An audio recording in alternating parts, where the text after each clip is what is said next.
नवा भाग जगन्नाथ की जय हो। यह सुनकर सुदामा जी दुखी हुए फिर बड़ी बेटी के घर से छोटी बेटी के घर चले जाते हैं। रास्ते में एक खेत पड़ा, सो छोटी बेटी की गरीबी विचार कर सोचा कि किसान से 5 बाली मांग लूँ। ऐसा निश्चय कर किसान से 5 बाली मांगते हुए बोले, भगवान का व्रत करूँगा। किसान अहंकार से भरकर बोला, आग लगे तुम्हारे भगवान को, जिसे देखो बस भगवान के नाम पर मांगता चला आता है। सुदामा जी दुखी होकर मुड़े ही थे कि उसके खेत में आग लग गई। तब तो किसान दौड़कर सुदामा जी के पैरों पर पड़ा और माफ़ी मांगने लगा। सुदामा जी ने कहा, भैया मैंने कुछ नहीं किया, तूने भगवान को आग लगाई और भगवान ने तेरे खेत में आग लगा दी।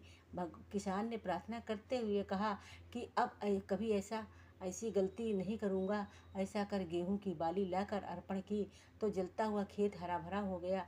आगे चलकर एक आम का बाग पड़ा, वहाँ भी सुदामा जी ने पूजा के लिए 5 आम मांगे।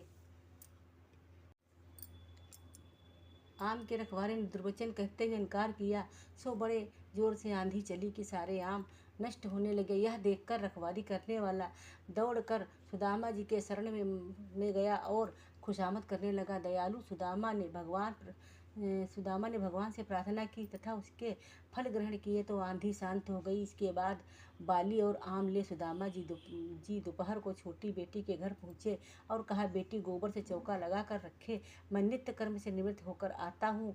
जो कुछ सामग्री होगी उसी से ही श्री जगन्नाथ जी का व्रत करूँगा।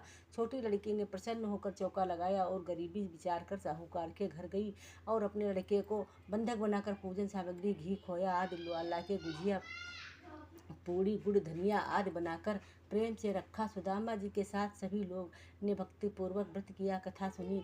ज्यों ही कथा समाप्त हुई त्यों ही बंधक रखा लड़का भी प्रसाद लेने आ गया। जय हो स्वामी जगन्नाथ की जय।